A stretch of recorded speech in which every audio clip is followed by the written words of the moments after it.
ろしくお願いします。バニーラビットです。ちょっと英語がファーストツリーとかなのかな。とっても綺麗なゲームみたいなのでやってみたいと思います。設定、字幕とかもあるんだね。字幕、解説モードってなんだろう。解説モードがいいかな。結構解説モード気になるな。ちょっと入れてみようか。で、新しいゲームやってきます。お、かわいい。どういうゲームだったっけな。なんか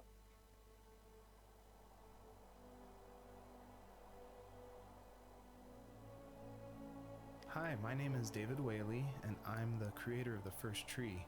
I also voice a character named Joseph. So I just wanted to introduce you to this commentary mode, tell you that you can find interesting things about how I made this game by touching the speech bubbles you see in the world. So I hope you enjoy it.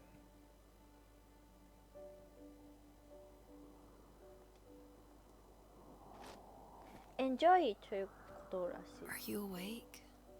I thought I heard you get up. カメラを Yeah, 操作 I'm awake. 知る Sorry, I just can't sleep. アクション Are you thinking about him? ジャンプ、ジャンプすげえ Yeah, a bit. Usually get back to sleep, my love. I'm fine. No, it's okay. What else is on your mind? これができればとりあ I え don't know. It seems weird, but I had one of the most vivid dreams of my life. I saw a fox on a snowy mountain, just looking confused and worried. Those eyes. I can't get those eyes out of my head. She was running in the windy snow, looking for something. Do you think it has to do with you and what's been going on? I don't know. It was just a dream, Rachel. They're not meant to make sense. A lot's happened the past couple days, that's all. Well, if you're not going to sleep anyway, you should tell me. I want to hear. All right. I'll try not to spoil too much since a lot of this game ties into the very last act, which is the epilogue, I call it. But you'll notice there's lots of items around, and that's kind of what the first tree is about, is like exploring this land and trying to figure out why they're there, what they were used for, and it's kind of explained that this is a dream for Joseph, but it's something different, and it's not supposed to be like your average dream. It's supposed to be something a little deeper. So pay attention to all the items that are around and try to figure out how they tie into the story. 今のが解説とかかな。とりあえずジョセフしか読み取れないんだけど、キツネになって、綺麗な世界をあれかな、ジャンプしたい行きたい、行けない、旅するというか自由自在に走れるゲームかな。このキツネのジャンプ力がすごいよねこれだいぶジャンプすごいよね。でも雪世界ってやっぱり綺麗だよね。しかもキツネってやっぱり寒いところに多いのかな。みんなキツネ見たことある？私はあるけど、結構可愛いんだよね、キツネってね。3匹くらいのキツネが親子だったのかな。キツネがじゃれてるのとか、ちょうど昔の学校の裏山とかで見れました。なんかあっち光ってるのであっちに向かってみたいと思います。解説かな、さっきこれはね。でも解説の英語は字幕にならなかった。で字幕ではキツネの夢を見るんだっていう男性と女性が話してる話でしたね。これ最初に戻ってきたわけじゃないよね。もう最初だったかな。お、カラスだ。 So it's usually at this Kitsune. point where people say something like, "This is not the kind of game I was expecting." And that happened a lot at PAX West when I Why showed it. I When made little this kids game. play it, あ、なんでこのゲー then ムを they 作っ see た a, の？ a dead fox cub, あ、 or 悲しい。 kit is technically 一 the 緒に word, 過 but ごしてるのか。 cub sounds, I don't know, it sounds better. Like Wes Anderson uses it in Fantastic Mr. Fox, so I thought cub would be alright. But anyway, having this game, I wanted it to be more serious. This game's based on dealing with the death of my father, which was the hardest thing that's ever happened to me and my family. But I don't want to talk about it here, and I didn't want to talk about it with anybody really to this day still. It's very personal. And that's why I made this game. That's exactly the reason. Because I wanted to get those feelings out and like communicate with people without like talking about it. And so that's what the first tree is. It's me dealing with my feelings, and it was a personal project, and it was just me, and it actually, like, I'm really glad I made it, but it wasn't easy to make, I guess is what I'm saying. So, not far from her home, she followed that path to something unexpected. She couldn't stay, though. She had to find her other 2 children. So she took that path. She followed it towards something ancient. Something with answers, high and low, searching for any sign of her cubs. Points of light showed the way to this ancient tree. It was as if each one had a story to tell, all their own. The land was trying to tell my story, too. I felt like I was right behind her the whole time. 主人公の目線はキツネではなくて、それともキツネの後ろを追ってる存在だったのかな。 I feel like one of the best ways to make an exploration game feel worth it, or to reward the player, is to have as many secrets as possible. Like some of my favorite games like Dear Esther and Gone Home and Firewatch. I love those story-driven games. And they're kind of like these mystery boxes where if you put in a lot of effort, if you look closely, the world reveals itself to you better. So there are like secrets in the first tree. See if you can find one of these hidden items by digging around in these unmarked spots around this area. いいね、これは綺麗だね。でしかもちょっと英語が読めなかったからあれだ、聞き取れないからあれだけど、制作者さんの声も入ってる。お、バンビちゃんじゃない？違う、ウサちゃんか。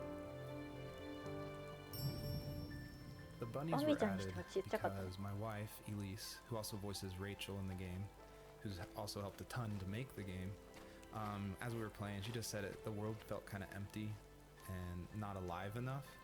So I knew we needed to add some kind of life, and so the bunnies was like the first idea that came to mind.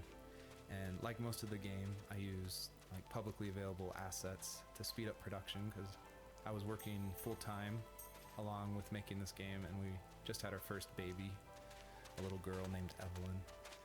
So I was messing with this asset called Herd Sim, and at one point, like the generation script that creates variations of the sizes of the bunny. One time I got out of control and it made like this monster bunny that towered over everybody. And I shared that GIF on Imager and Reddit, and that was a huge hit. It helped definitely gain an audience for this game. But it's hard because this game is like so serious. It's about life and death, not giant bunnies. But I knew I needed something, like a shout out to that, because it was pretty fun. So if you're able to catch all the bunnies on this map, I think there's around 13, then you'll get a special surprise. So good luck. Do you remember what my dad did for a living? Wasn't he like a lumberjack? That's one way of putting it.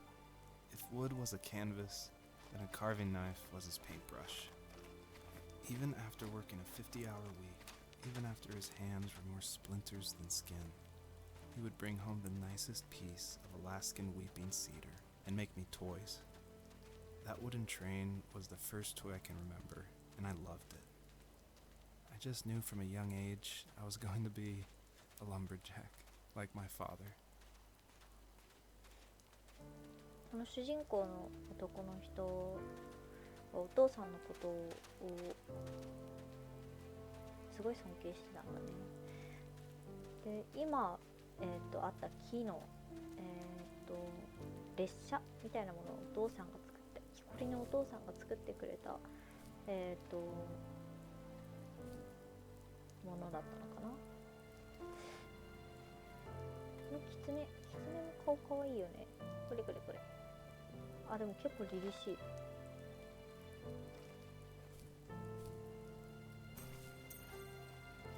の光に意味はあるのかちょっとわからない。これもしかしたら作者さんの、コメントが見えなかったらちょっと進みがどこ行けばいいのかわからなかった感じがするのかな。あ、でも光に沿ってとか、あとこういう光のね集めたりするものがあるから進む方向が分かったりするのかな。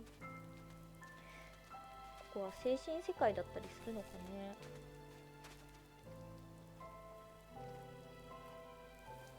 Usually those kids would leave me alone, but somehow they could tell I was different. They made fun of how far away I lived. They called my dad a sourdough. I was a blabbermouth as a kid, telling my dad stories I made up for hours. But after that show and tell, I didn't tell him much anymore. He didn't know exactly what was wrong, but his best guess was that the toys he carved weren't cool enough. He carved me a tank. Tried to tell me what it was like to be in a real tank as a serviceman. I didn't know your dad was in the military. Yeah, in the army. The sad thing is that I'd pretty much forgotten until just now. There's so much I still don't know about him. I'm sorry. He knows how much you love him. You're going to see him again soon and have some closure, I'm sure.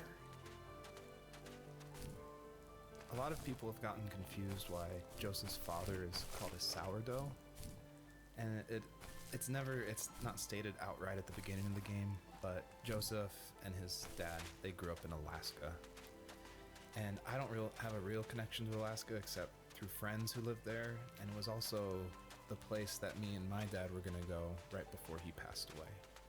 But I love the idea of Alaska being like this beautiful solitary place.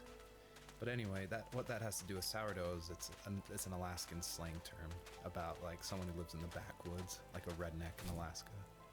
So I thought that was just to put some authenticity into the game. I added that word. これ以上こっちには進めなさそう。あ、なんかあっちになんか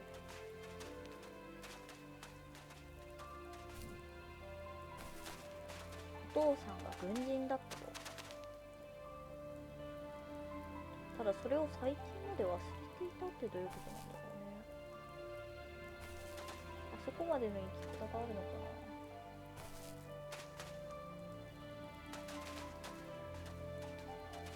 お、ここは登れる。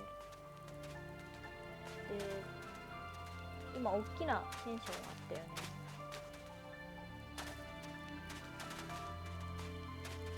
いや、この BGM とこのまったりで、うわー、チロチロチロチロチロできる感じいいね。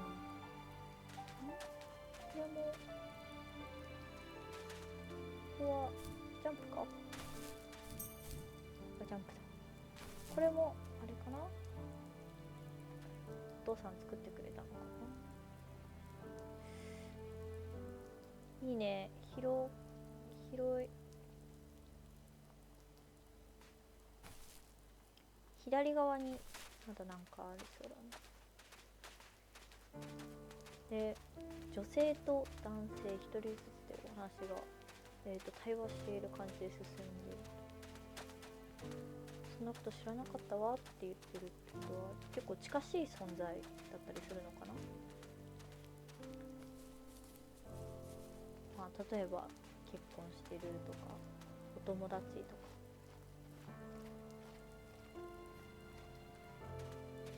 ぜひ作者さんのね、コメントのところも字幕あったら嬉しかったけ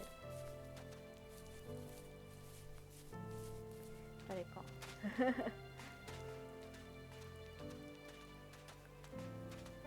言葉化してくれたらめちゃくちゃ嬉しいやつですね。いいね、行くところに迷ってもこうやって光に導かれていけばいいから。これは何だろう。 I feel like one of the main reasons people play small indie games is because they are so personal and intimate. So I tried to put myself into this game as much as possible. So almost all the vignettes or little stories you hear in this game, they come from my childhood, where I grew up in the middle of nowhere in Central Virginia in the United States.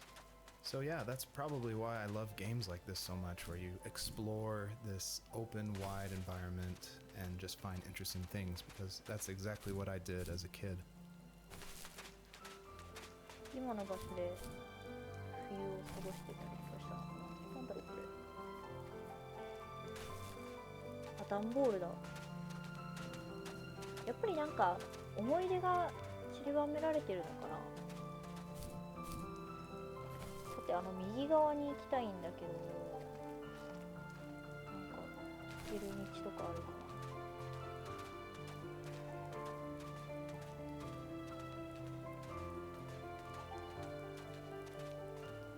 寒いところなのかわからないけど、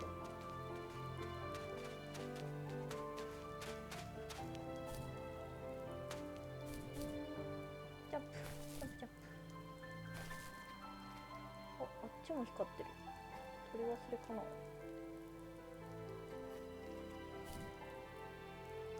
ジャンプジャンプジャンプジャンプ。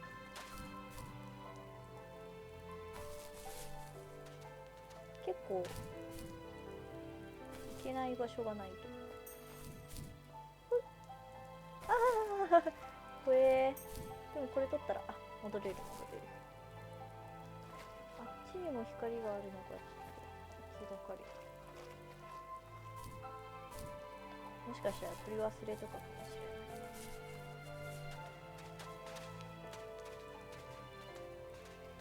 ない。綺麗綺麗。なんだろうこれ。アメリカ木とか、いやあれかな。なんだろう。進んじゃった。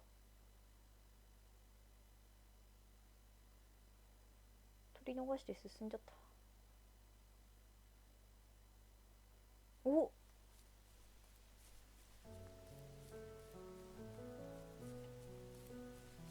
季節が巡ってる。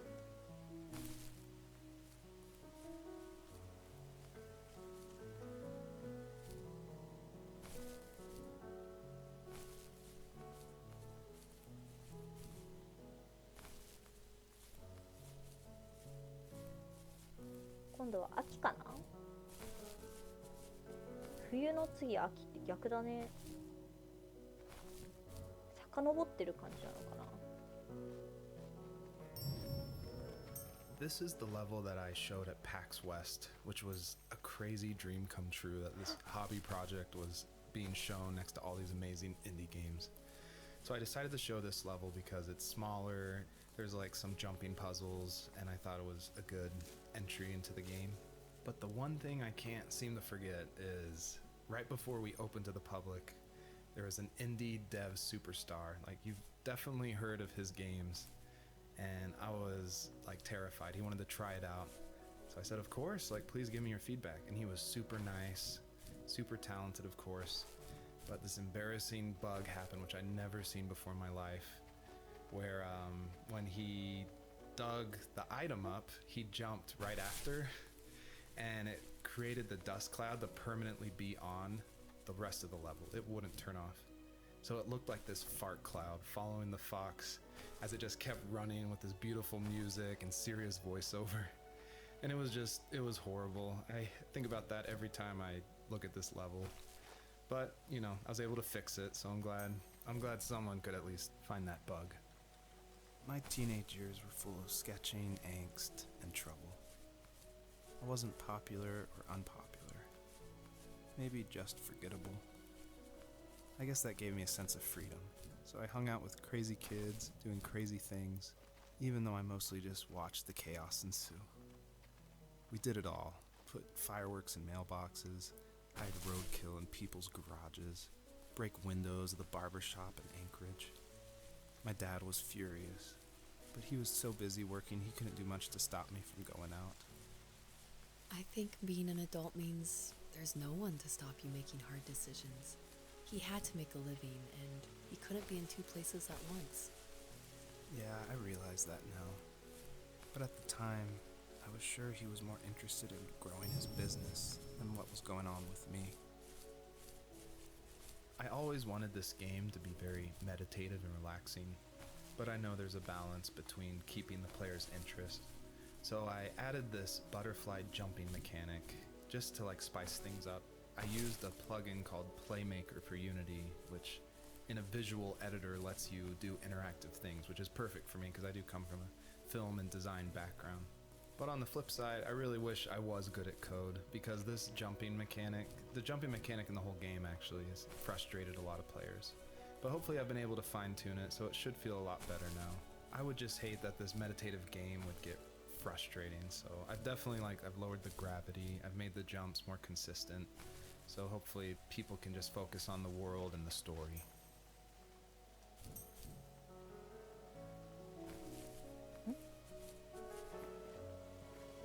これ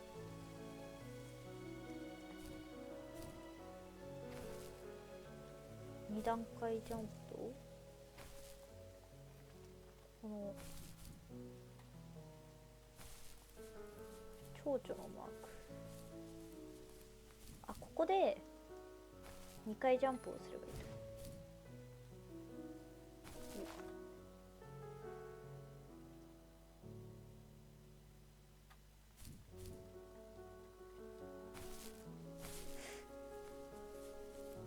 そういうことじゃないのかな。パトカーだ。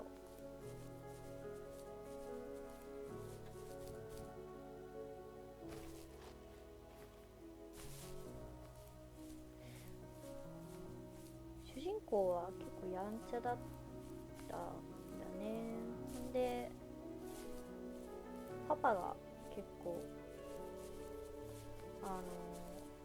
構ってあまり仕事ばっかで構ってくれなかったのかな。He was working another late night, and my friends were over, saying how bored they were and how they'd come all the way out to my house for nothing. One of them mentioned how that old, ugly beyond belief truck was still in the garage, and how we should take it for a spin. I was only 15, so I kind of fought it for a while. The next thing I knew, we were careening around the mountain path, rocks spitting onto the sides of the cliff, while my dad's cringeworthy bluegrass blared out the speakers.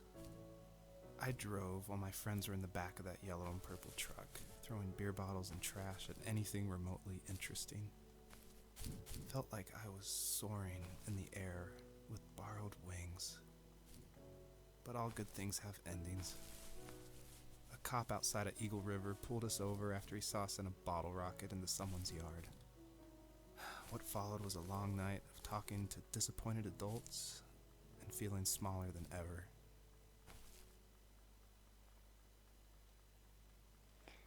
いたずらをしてたら捕まっちゃったんだね。力いけるかな。難しいな。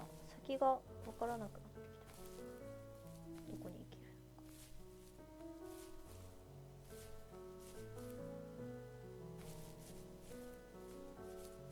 でも綺麗だね。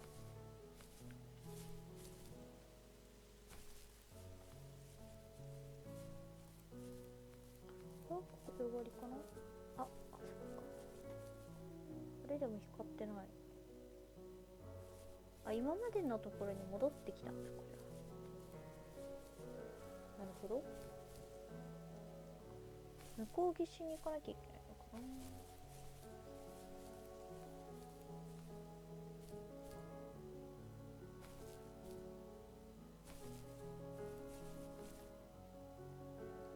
あー、待って待って待って待って、ジャンプしたいジャンプしたいジャンプしたい。あーあーあーあー、待って待って待って待って待って。どうぞどうぞどうぞどうぞどうぞどうぞどうぞどうぞ。まあまあまあ、いけるか。ここまでは戻ってこれるよね。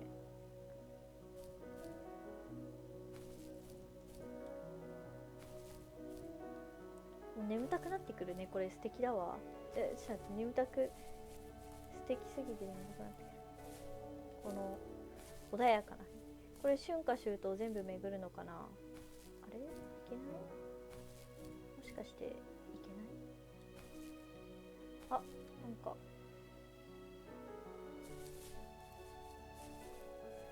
ここが3つ取れる場所がある。あっちにも取れる場所がある。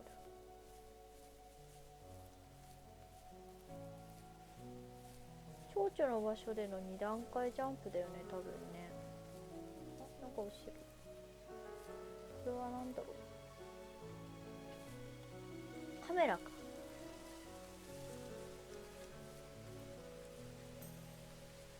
悪いことが映ってたりしたのかな。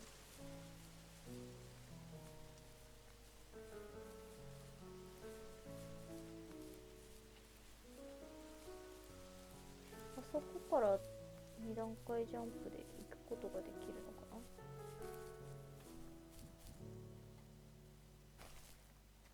一回ふわーんってなったよね。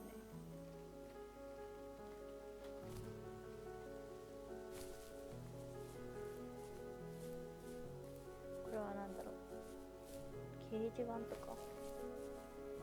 Fine tune it, so it should feel a lot better now. I would just hate that this meditative game would get frustrating, so I've definitely I've lowered the gravity, I've made the jumps more consistent, so hopefully people can just focus on the world and the story.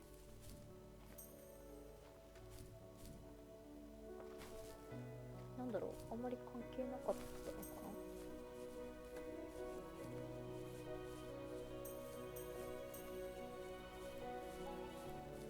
な。お、あ、怖えー、落ちるー。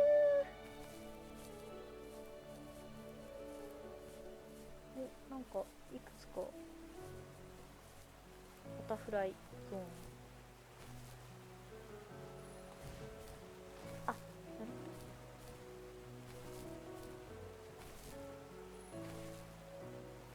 ほど。ああ、なるほど。ずれるんだ。ちょっと。それを使っていくってこと？おお、隠れ。じゃあ、ここを通って、ジャンプ力が上がるってことかな？ちょっとこの一番登りやすそうな場所に。お、来た。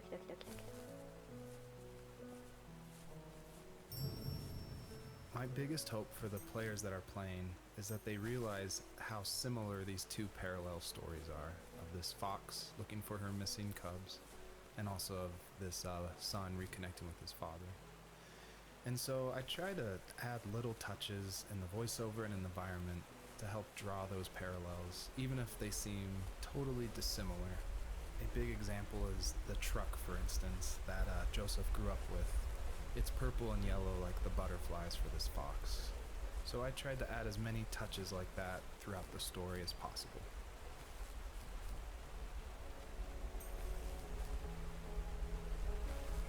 バタフライっていうのだけ聞こえたね。おう、どうなん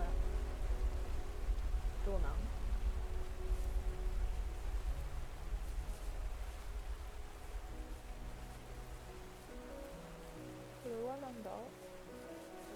髪の毛か？バーショップ英語の読めなさ。髪の毛切る。あー、これあれだな。どっかから持ってこなきゃいけない。蝶々。もう、あ、上か。違う、上じゃない。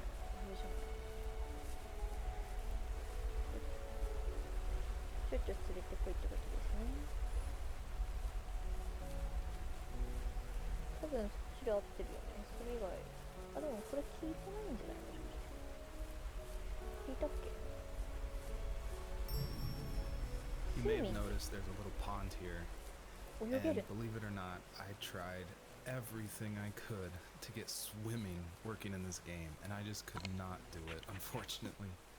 And so all the water in this game you can just stand in, which is, it still like bums me out, but the systems were not working, it was buggy. So I just had to throw it out, which, you know, I think it's okay. Like, I wish it was there, but again, the focus of this game is on the story. なるほど。蝶々がなんでこんなにいるのかって、蝶々3蝶々もともと3匹なんだけど、3体いる3蝶々を集めて、それ全部でジャンプしていかなきゃいけないんだね。じゃあ集めてきます。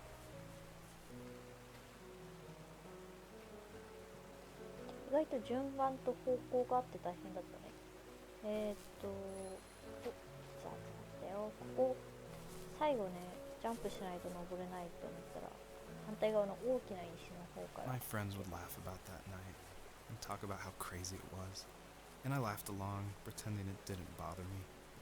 But it did.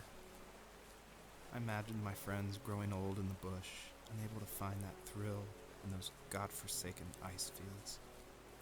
It's like those mountains were a literal wall, keeping me from leaving, where all I would have to look forward to are lumber yards and evening beers.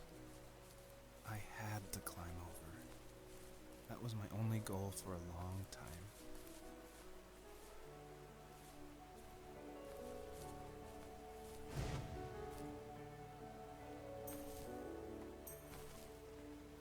このまま平凡にただ生きていくのはちょっとって思ったんだね。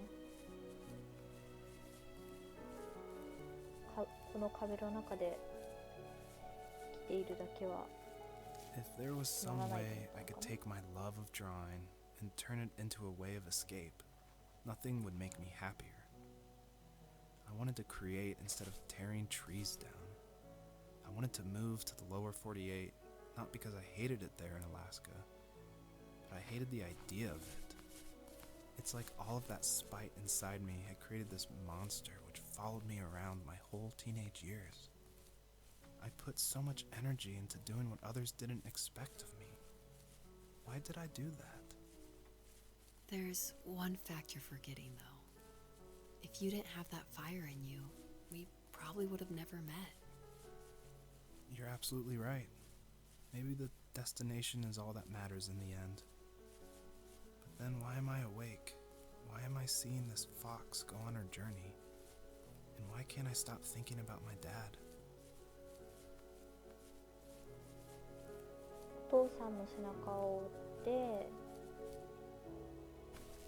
木こりになるのはちょっとあれだったのかな。それよりも自分は絵描きになりたいって思ったのに、なんでこんなにもお父さんのことを思ってるんだろう。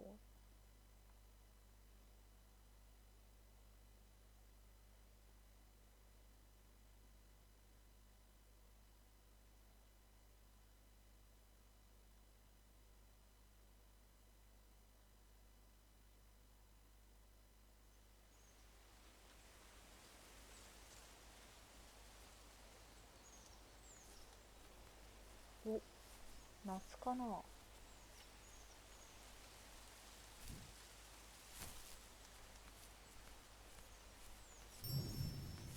I did want to do something a little different with this level. I wanted it to be more open world feel, and that there was something blocking your progress, so it did encourage people to look closely and see how to unlock this blocked way.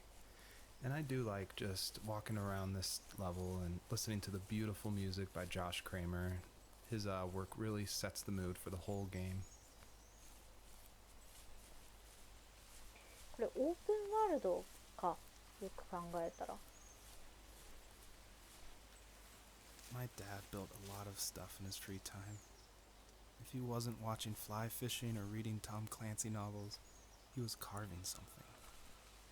He made tons of birdhouses. Not that he was into bird watching, but I think he really missed working and adding on to the home.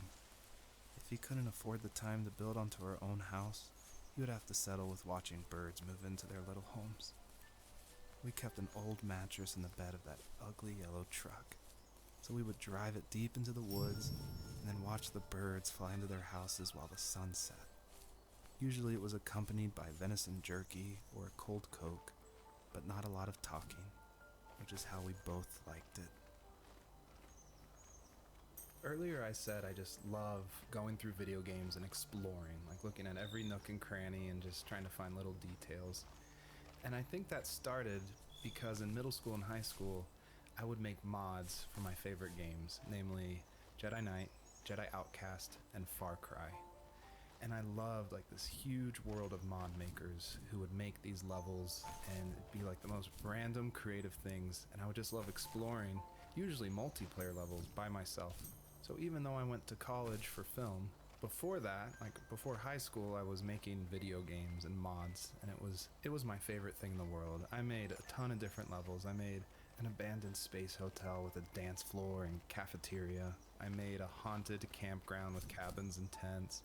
I made this whole city with like the first ever day-night cycle with running showers and stuff in the hotel and the apartment buildings. And I just loved making those mods, and I think that carries over to my game, The First Tree, and also the one before that, Home is Where One Starts, which is it's exploration. You're just looking around and appreciating the details. ハイスクールっていうのとカフェテリアっていうのが分かったね。あれかな、これはもしかしたら若い時に作者さん自身若い時に何か受けたのかな。なんだこれは。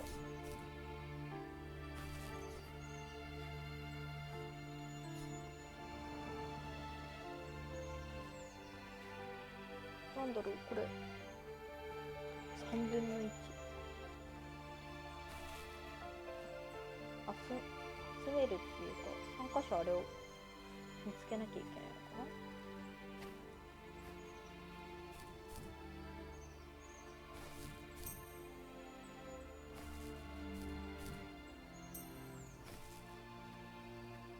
なるほど。このマップの中に3箇所ああいうのがあるから探してねっていう感じがあれか、オープンワールドってことか。オープンワールドのちょっと意味をよく理解してない結構ゲームでもねオープンワールドってあったりするけど、なかなか世界はもうどこにでも行けて、ただクエストとかを進めていくみたいな感じの世界観なのかな、オープンワールドって。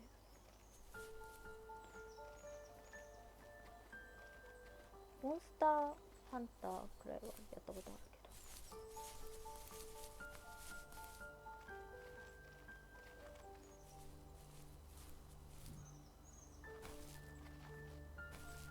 広いねー。ここ来たことあるっぽいな。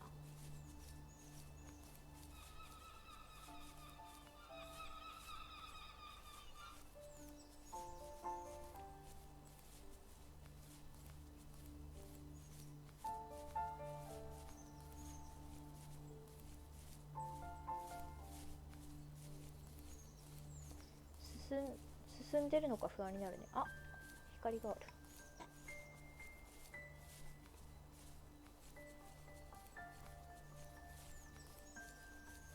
こういう光を頼りに進んでいけばいいんですね。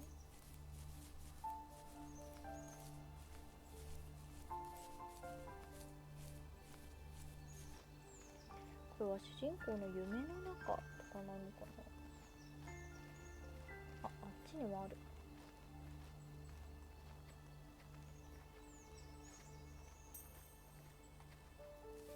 We were happiest underneath the evergreens.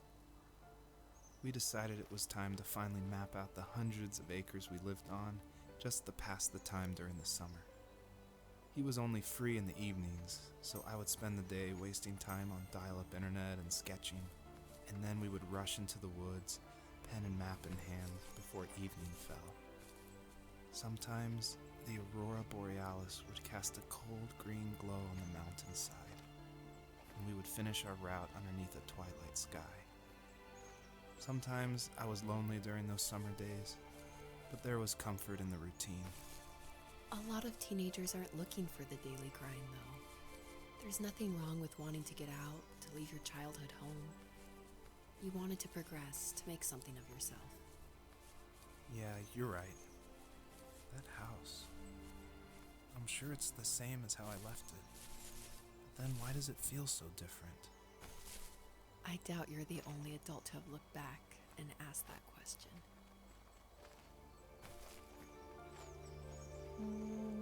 一度家出をしたんだね。家出をして戻ってみたら、なんだこの家の中の空間は、何この空気みたいな感じかな。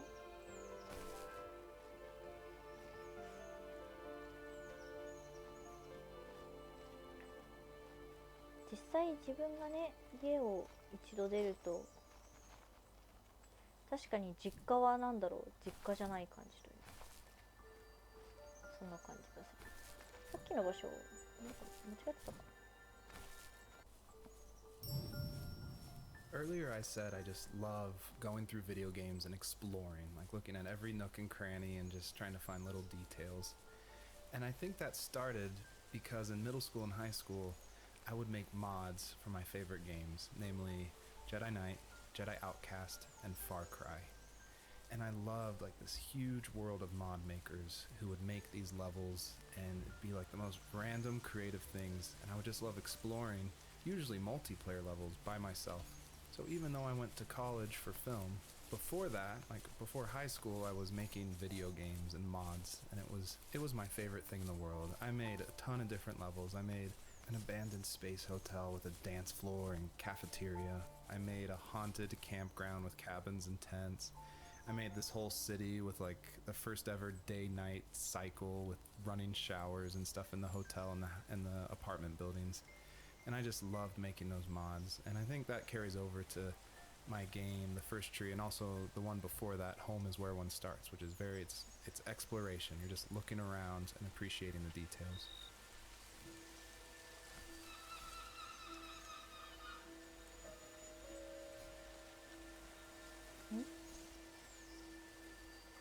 こうか。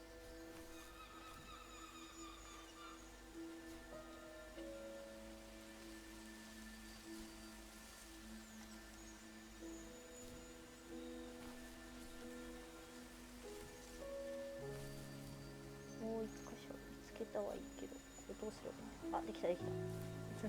できたのかわかんないけど、できた。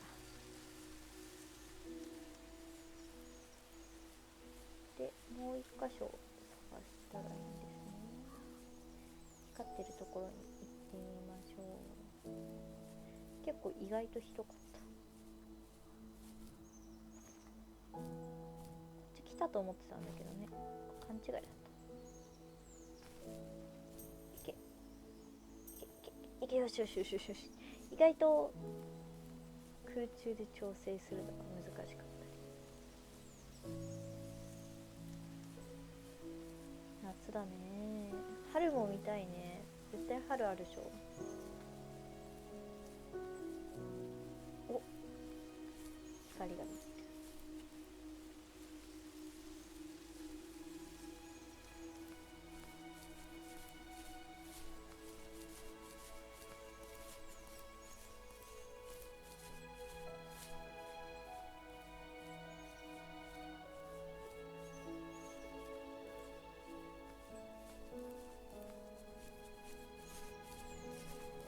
これは素敵だね。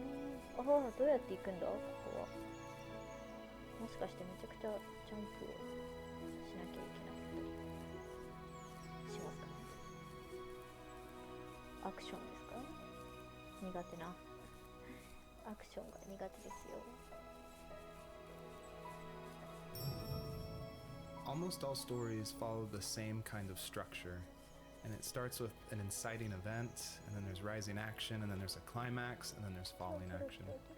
And it's actually really difficult to make an interesting story where you only hear these two people talking, and it's spoken through a dream that's already happened. And the most of the action is about this animal that isn't directly related to this couple at all. So I don't know what I was thinking, but my hope was that it would create some interesting things and connections that I didn't see before. And that was kind of the whole exercise of making the first tree. ストーリーについて言ってくれたね。多分。でもジャンプ、アクションだけどジャンプが結構十分なので、めちゃくちゃ難しくはない。2段階ジャンプがこれなかったら多分めちゃくちゃ難しかった。はい、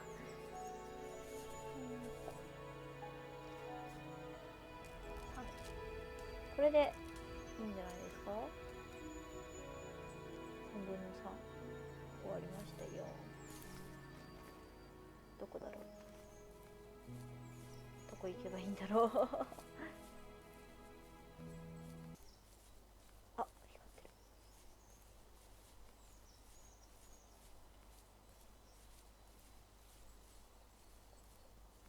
でも BGM なくても綺麗だね。こっからいきなり絶望世界とか行っちゃったらもう怖すぎるけど、結構そういうストーリーも好きだけど、これはそういう On our 感 property, じではない there か were しれない。 old abandoned pieces of a shed and car long left unused. I used to ask him all the time who those people were that left all this junk, and I'm sure he got so tired of hearing it that he made up some elaborate stories how a brown bear ate them and haunted the woods afterwards. What's funny is I think it made those people seem more real, growing up thinking they were still hanging out like they couldn't say goodbye. I used to tell my friends how I could swear I saw spirits move near the water, and that always freaked them out. I guess it didn't bother me, because the way I saw it, they were normal people with old cars and sheds, just trying to figure out how to survive and be happy in the middle of nowhere. It was a cool thought that they didn't want to leave, but you know, I was a weird kid. Well, you had good company since those ghosts like living in a place where they were brutally devoured.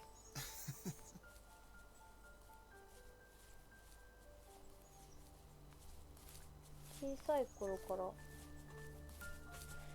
お化けが見えてたのかしら。それか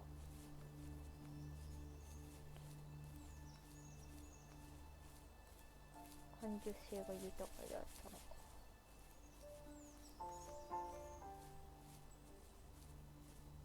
想像力とか。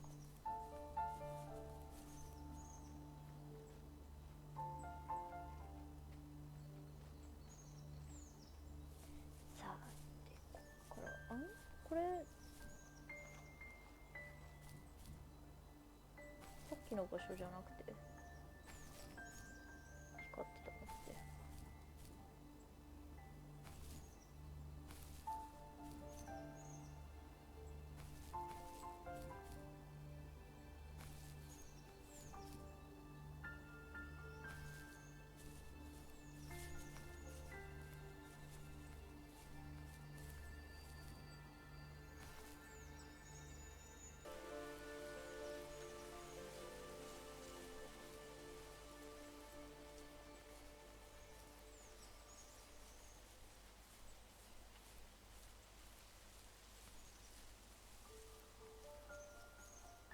しばらく歩いてみたら光るところがなんだろうか。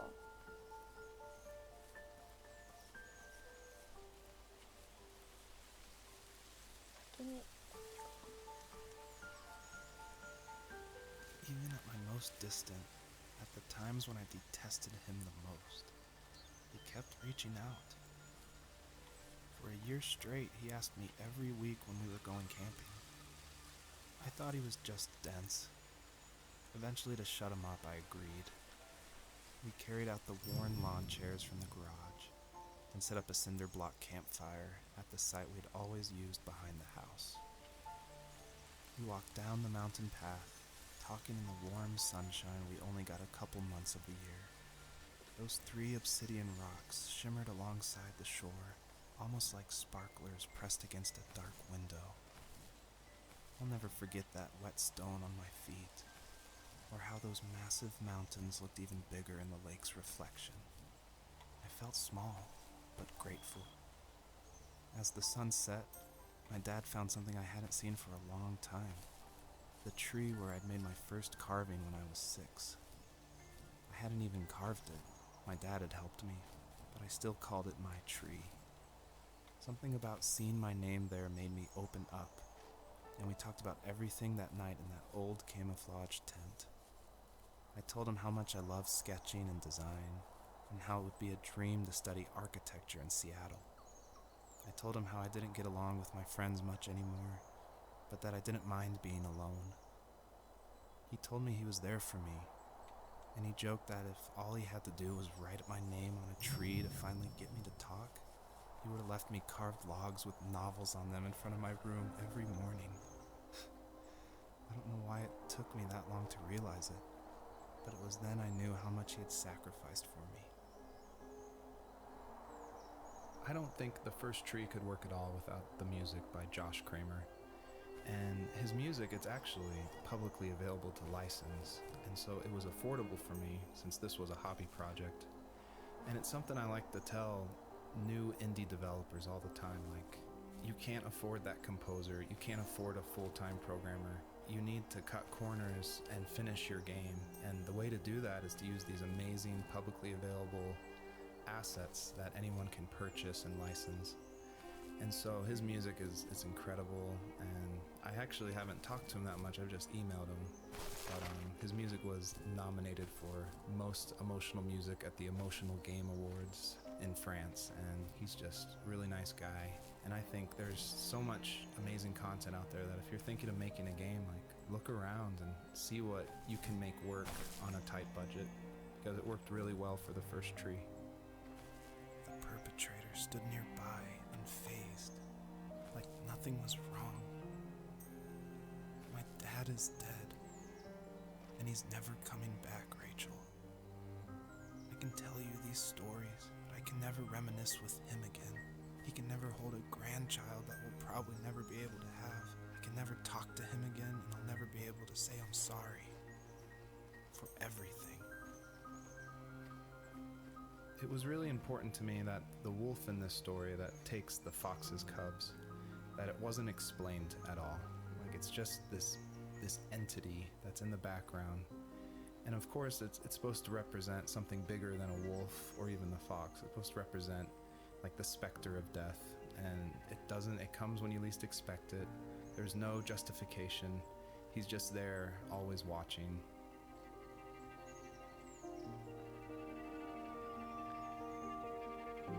お父さんと、なんだろう、まあ親子だったらね、そうなるよね。私もね、お母さんに素直になれなかったりとかしてちょっと行き違ったりすることも多いので、お父さんと息子という状態でちょっと行き違ったりしたけど、お父さんはしっかり話聞いてくれたりしてっていう中、お父さんが殺されちゃったのかな。それでなんでこんなにお父さんのことを思い出すんだろう。最後っていうか直前にこっち来いよってわかんないけど見てくれた、あれは大きな狐なのかな。この子はまだ子供だったのかな、わからないけど、それがお父さんだったのかな。すごいね、だんだん自分の行く目の前の木が生えてきたり草が生い茂ったりして素敵だね。